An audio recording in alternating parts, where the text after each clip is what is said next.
بسم اللہ الرحمن الرحیم. میرے اور ہارون صاحب کی طرف سے تمام دیکھنے والوں کو السلام علیکم اور خوش آمدید. پروگرام مقابل میں جس طرح سے آج کی تاریخ بڑی اہمیت کے حامل ہے مسلمانوں کے حوالے سے 6 دسمبر ہے. بابری مسجد کی بات کریں گے ہم آج کے پروگرام مقابل میں، جس کی شہادت کو 28 برس مکمل ہو چکے ہیں. 1992 میں بابری مسجد کو ہندو انتہا پسندوں کی جانب سے شہید کیا گیا تھا. اس کے اوپر میں تفصیل سے بات کروں گی کہ کس طرح سے مسلمان آج یوم سیاہ منا رہے ہیں، اور سپریم کورٹ نے بابری مسجد کی جگہ رام مندر کی تعمیر کے حوالے سے جو فیصلہ دیا تھا اس کی بھی آج 1 برسی مکمل ہو گئی، 1 سال مکمل ہو گیا، یوم سیاہ منایا جا رہا ہے. اس کے اوپر تفصیل سے بات کروں گی. مگر انٹرنیشنل پولیٹکس کے اوپر جانے سے پہلے، بھارت کی طرف بڑھنے سے پہلے اور کسانوں کے احتجاج کی طرف بڑھنے سے پہلے ملک کی سیاست کے اوپر بھی میں تفصیل کے ساتھ بات کروں گی، جس میں کہا جا رہا ہے کہ 8 دسمبر آر یا پھر پار. لیکن سوال یہ ہے کہ یہ تو کھیل سانپ اور سیڑھی کا ہے. معلوم کرنا پڑے گا کہ اس کھیل میں نقصان کس کا ہوگا، اپوزیشن کا یا پھر حکومت اپنے اقتدار سے ہاتھ دھوئے گی. پروگرام کے اگلے حصے کی جانب بڑھتے ہوئے ہم کچھ اس طرح سے کرونا کے حوالے سے بھی بات کریں گے. آج نون لیگ نے ورکرز کنونشن کیا، اس میں لوگوں کو جس طرح سے دیکھا گیا، نہ سماجی فاصلے کا خیال کیا گیا، نہ ہی ماسک کے حوالے سے بات کی گئی. مگر اس معاملے کو لے کر، اس وبا کو لے کر لوگ کس طرح سے اپنی جانوں سے ہاتھ دھو رہے ہیں، وہ کورونا کے ساتھ اور اس کی اموات کے حوالے سے سامنے چیزیں نظر آ رہی ہیں. بڑا افسوسناک واقعہ پیش آیا خیبر ٹیچنگ اسپتال پشاور میں، جہاں پر آکسیجن بر وقت نہیں مل پائی اور بہت سارے ایسے مریض ہیں جو کہ اس وبا کے جو شکار ہوئے وہ اپنی جان سے ہاتھ دھو بیٹھے. ہارون صاحب کے پاس کچھ ایکسکلوسیو ڈیٹیلز ہیں اس سے متعلق، وہ بھی آپ کے ساتھ شیئر کریں گے. انٹرنیشنل پولیٹکس پہ بڑھیں گے. ہمسایہ ملک بھارت کی بات تو ہوگی، مگر افغانستان کی جب ہم بات کریں گے اور امن عمل کے لیے پاکستان جتنی کوششیں کرتا رہا ہے، بہت بڑا قدم اٹھایا گیا ہے، بہت بڑی پیش رفت کہا جا رہا ہے کہ افغان حکومت اور طالبان نے امن مذاکرات کے طریقہ کار کے سلسلے میں جو ابتدائی معاہدے پر اتفاق کیا ہے وہ کتنی بڑی پیش رفت ہے، کتنا انتہائی اور اہم اقدام یہ ثابت ہوگا. اس کے اوپر بات کریں گے. اس کے ساتھ ساتھ بات کریں گے ملک کی سیاست میں نیب سے متعلق. نیب ہر ایک کے گرد گھیرا تنگ کر رہا ہے، مگر ایسا محسوس ہوتا ہے کہ ڈپٹی چیئرمین سینٹ سلیم مانوی والا صاحب نے اپنے آپ کے گرد گھیرا تنگ کرنے کا فیصلہ کر لیا گیا ہے. اس تنازع کا انجام کیا ہوگا، اس کے اوپر بھی ہارون صاحب کی ایکسپرٹ اوپینین ہم حاصل کریں گے. ہارون صاحب، تاریخ کی اہمیت کے حوالے سے تو بات ہوگی، مگر آج کی اہمیت ملکی سیاست میں یہ بھی ہے کہ نون لیگ کا ورکرز کنونشن ہوتا ہے اور مریم صاحب اعلان کرتی ہیں ہم جنگ جیت چکے ہیں، مگر اعلان ہونا باقی ہے. کیا واقعی اپوزیشن یا پی ڈی ایم جنگ جیت چکا ہے؟ نہیں، ورکرز کنونشن نہیں، سوشل میڈیا ورکرز کنونشن. جی، یعنی جنگ کس چیز پہ لڑی جا رہی ہے؟ سوشل میڈیا پہ. اور سوشل میڈیا کیا ہے جس میں جھوٹ اور سچ کی تمیز ہی نہیں ہو سکتی، صرف پروپیگنڈا ہو سکتا ہے، یعنی جس کی کوئی بنیاد ہی نہیں ہوتی بعض چیزوں کی، اور اس کے زندہ باد کے نعرے لگوائے. وہ ٹیکنیک جو عمران خان نے استعمال کی تھی، دیکھیے وہ استعمال تو امریکہ میں بھی کی گئی، صدر اوباما نے بھی استعمال کی. وہی صاحب آئے تھے جنہوں نے صدر اوباما کے لیے کام کیا تھا، جس ٹیم نے، وہ پاکستانی تھے اس میں کچھ، وہ آئے تھے، میری موجودگی میں میٹنگ ہوئی تھی. مگر یہ سوشل میڈیا سیل اور یہ جو ہیں یہ تو گالی گلوچ کا ذریعہ ہیں. ان میں زندہ باد والی کون سی بات ہے؟ یہ ایک پارٹی نے نہیں بنائے، کئی پارٹیاں، ان کو شرم آنی چاہیے. اور اگر کوئی حیا باقی ہو تو ان کو بند کرنا چاہیے. ان کے ہوتے ہوئے تو ملک میں امن ہی نہیں ہو سکتا. ایک تو یہ ٹی وی عذاب جان بن گئے ہیں چینل. یعنی آزادی صحافت تو ہونی چاہیے، اس لیے کہ آزادی صحافت جو ہے قائد اعظم نے کہا تھا اگر صحیح ڈائریکشن پہ ہو تو قوم کی رہنمائی کرتی ہے، اور ہم جانتے ہیں تاریخی تجربہ بھی یہی ہے. لیکن ایک تو یہ عذاب جان بن گئے ہیں، کچھ لوگ کسی کے ساتھ ملے ہیں، کوئی کسی کے ساتھ ملے ہوئے ہیں. اور 2 جرنلسٹ تو ایسے ہیں کہ وہ اب کل وقتی مشیر ہیں محترمہ کے، اور دونوں کے بارے میں سب جانتے ہیں، بلکہ تینوں بھی، ایک ملازم ہے جو وزیر بھی رہا ہے. سب جانتے ہیں کہ یہ بھارت نواز ہیں، اور سب جانتے ہیں کہ ان کی باہر جائیدادیں ہیں اور پیسے ان کو ملتے ہیں. تو یہ سوشل میڈیا کیا ہوتا ہے؟ مطلب سوشل میڈیا زندہ باد، پاکستان زندہ باد نہیں. اچھا، اب آپ کہا کہ آخر میں کہا کہ ایک اور نعرہ لگا دیں پاکستان. یہ پاکستان ایک اور ہے، جیسے بعض لوگ نہیں کہتے کہ اللہ بھی تو ہے نا. مطلب باقی ساری ایفرٹس کریں گے، سارے آپشنز ٹرائی کریں گے، پھر دیکھیں گے شاید اللہ کوئی مدد کر دے اگر دنیا نہ کرے تو.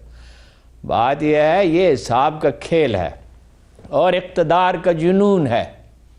میر صاحب کا شعر ہے کہ نئے عشق کو ہے سرفا، میر تقی میر کا، نئے عشق کو ہے سرفا، نئے حسن کو محابا، ان صحبتوں میں آخر جانیں ہی جاتیاں ہیں. اس کا بہت برا انجام ہو سکتا ہے. اس کا یہ 69 سے کچھ مشابہت ہے ان حالات کی. جب یحییٰ خان آ گئے تھے اور کچھ 77 سے، اگرچہ 77 میں جانی نقصان بہت ہوا تھا، اب بھی کچھ لوگوں کی کوشش ہے، کل بھی میں نے آپ سے عرض کیا تھا کہ کچھ لاشیں مل جائیں۔ باقی اصحاب کی جنگ ہے، وہ کہتی ہیں فردوس عاشق امان کہتی ہیں گرفتار کر لیا جائے گا، بالکل گرفتار نہیں کیا جائے گا۔ اتنا دمخم ہو تو آپ جلسہ ہی روک دیں، پھر جلسہ کیوں کرنے دیتے ہیں؟ عمران خان صاحب فرماتے ہیں کہ مقدمے کام ہے، تو مقدمے کیا ہوتے ہیں؟ مقدمہ کیا ہوتا ہے؟ جلسہ کرنے دیں گے نا، میں آپ کو بتا رہا ہوں، ملتان میں نے آپ کو بتایا تھا نا جلسہ کرنے دیں گے، جلسہ کرنے دیں گے، فیصلہ یہ ہے۔ یہ صاحب کی جنگ ہے۔ وہ غالب نے کہا تھا کہ کھیل لڑکوں کا ہوا، دیدہ بینا نہ ہوا۔ دوسرا مصرع مجھے یاد آتا تو میں بھی آپ کو سناتا ہوں۔ یہ بچگانہ کھیل ہے، ایسا لگتا ہے بچے، عمران خان ان کو کہتے تھے بچے، خود بھی بچگانہ حرکتیں کرتے ہیں، گرفتار کر لیا جائے گا، مقدموں کا کیا بنتا ہے جی؟ اور اس ساری کشمکش میں نقصان کس کا ہو رہا ہے؟ نقصان ملک کا ہو رہا ہے۔ فرض کیجئے یہ کامیاب ہو جاتے ہیں، بل تو آر پار کوئی نہیں ہوگا۔ 8 دسمبر کو یہ فیصلہ ہوگا کہ لانگ مارچ ہوگا یا میرا خیال لانگ مارچ کا فیصلہ ہوگا یا نہیں ہوگا، اور استعفے۔ دیکھیے جمعیت علماء اسلام، آتش انتقام میں جلتی ہوئی جمعیت علماء اسلام جو اقتدار سے باہر ہے، اور جس طرح مچھلی اقتدار کے بغیر نہیں رہ سکتی، اب 20 25 30 سال سے وہ بھی اقتدار میں ہے۔ وہ نواز شریف کے ساتھ تھے، وہ زرداری کے ساتھ تھے، وہ مشرف کے ساتھ تھے۔ یہ پہلا واقعہ ہے کہ وہ اقتدار میں نہیں ہے 1990 کے بعد۔ تو نواز شریف صاحب مجھے کہتے تھے، جدہ میں ایک دفعہ میں ان سے ملا تو وہ کہتے تھے میں ہر ایک پہ اعتبار کر لوں گا، مولانا فضل الرحمان پر نہیں کروں گا۔ قاضی صاحب کو کہتے ہیں قاضی صاحب میری بڑی مخالفت کی، مگر ان کی بات دوسری، وہ تو لیڈ کر رہے ہیں۔ اچھا وہ لیڈ کر رہے ہیں، جس کے ہاں میں جانتا ہوں انجام اس کا، جس مارکے کے ملا ہو غازی، جس کے یہ منحصر مرنے پہ ہو، جس کی امید نا امیدی اس کی دیکھا چاہیے۔ اب پیپلز پارٹی تو اس سے ایگری نہیں کر سکتی، پیپلز پارٹی کیسے ایگری کرے گی؟ تو آر پار والی یہ اصحابی جنگ ہے، ایک دوسرے پہ دباؤ ڈال رہے ہیں۔ اچھا فرض کیجئے عمران خان چلے جاتے ہیں، کون سی بھلائی ہو جائے گی؟ کتنے لوگوں کو ہم نے گھر بھیجا، پھر اس سے کیا حاصل ہوا؟ آج تک لیاقت علی خان تو خیر شہید ہو گئے، اس کے بعد ہم حکومتیں بدلتے رہے۔ نہرو نے کہا اتنی میں دھوتیاں نہیں بدلتا جتنے پاکستان میں حکومتیں بدلتی ہیں۔ بھائی امن ہوتا ہے تو استحکام ہوتا ہے، استحکام ہوتا ہے تو ترقی کا عمل شروع ہوتا ہے۔ بے یقینی میں کبھی ترقی نہیں ہو سکتی۔ اور وہ فرماتی ہیں کہ یہ تابعدار ہے اور ایماندار ہے، تنزن کہتی ہیں، اور وہ جس نے ایمانداری سے خدمت کی، بھائی آپ کے والد گرامی ہیں، وہ بجائے ارشاد، مگر یہ کہ وہ ایبسکانڈر ہیں، مفرور مجرم ہیں، ملزم نہیں۔ اور یہ اس جج نے انہیں کہا ہے کہ جس کے بارے میں یہ کہا جاتا ہے کہ وہ نرمی سے کام لیتے ہیں۔ ہارون صاحب ججوں کے مزاج ہوتے ہیں نا، ہارون صاحب وہ تو کہتے ہیں کہ یہ انتقام ہے جو آپ نواز شریف صاحب کی بات کر رہے ہیں۔ نواز شریف صاحب نے کہا یہ تو انتقام ہے، عوام کے اندر جو مقبول لیڈر ہیں ان کو مجرم بنا دیا گیا۔ نہیں، عدالت کا فیصلہ ہے نا جی۔ نہیں، سوال یہ ہے کہ آپ سپریم کورٹ کا یا ہائی کورٹ کا حکم نہیں مانتے تو کس کا حکم مانیں گے؟ پھر نظام رہے گا کہاں؟ پھر طوائف الملوکی ہوگی۔ اتفاق سے مجھے آج وہ میر کے بھی شعر یاد آ رہے ہیں، غالب کے بھی۔ وہ میر صاحب نے کہا تھا جب یہ طوائف الملوکی پھیلی تھی، اورنگزیب کی مرنے کے 5 سال کے بعد شروع ہو گئی تھی، اور عیاشی شروع ہو گئی اور فوجوں کو تنخواہیں بر وقت نہیں ملتی تھیں، تو میر صاحب نے کہا تھا چور چکے سکھ مرہٹے شاہ و گدا سب خواہاں ہیں، چین سے ہیں جو کچھ نہیں رکھتے، فقر ہی ایک دولت ہے یہاں۔ بھائی انہوں نے تو یہ بھی فرمایا تھا کہ میرے اثاثے اگر میری آمدن سے زیادہ ہیں تو کسی کو کیا تکلیف ہے؟ یہ کوئی طریقہ ہے؟ اگر آپ عدالت کا حکم بھی نہیں مانتے تو پھر کس کا حکم مانیں گے؟ صحیح، یعنی پھر تو یہ ہے نا کہ ہم فاتح شیر شاہ سوری کی طرف فتح کر لیں، پھر مغلوں کو بھگا دیں۔ شیر شاہ سوری، یہ کوئی ملوکیت کا زمانہ ہے؟ یہ کیا بات کر رہے ہیں؟ اور آر پار کوئی نہیں ہونے والا۔ یہاں دیکھیے وہ اس نے تو اگست میں کیا تھا عمران خان نے، آپ کو یاد ہے؟ جی مجھے یاد ہے۔ تو اس وقت بھی اس کے لوگ چند دن کے بعد جو تھن ہونا شروع ہو گئے تھے، دن میں ہوتے تھے رات کو، اور آخر میں نہایت شرمندگی کے ساتھ اس کو وائنڈ اپ کرنا پڑا تھا۔ وہ یہ دسمبر اور جنوری میں کریں گے لانگ مارچ، اور ان کے لوگ بیٹھے رہیں گے۔ یہ کس کو اپنا دھمکا رہے ہیں اور کس کو دھوکہ دینے کی کوشش کر رہے ہیں؟ قرآن مجید کہتا ہے وَلَا يَخْدَعُونَ إِلَّا أَنفُسَهُمْ۔ کچھ لوگ ایسے ہوتے ہیں وہ دوسروں کو دھوکہ نہیں دے رہے ہوتے، اپنے آپ کو دھوکہ دے رہے ہوتے ہیں۔ صحیح ہارون صاحب، تو کوئی آر پار ہونے والا نہیں ہے۔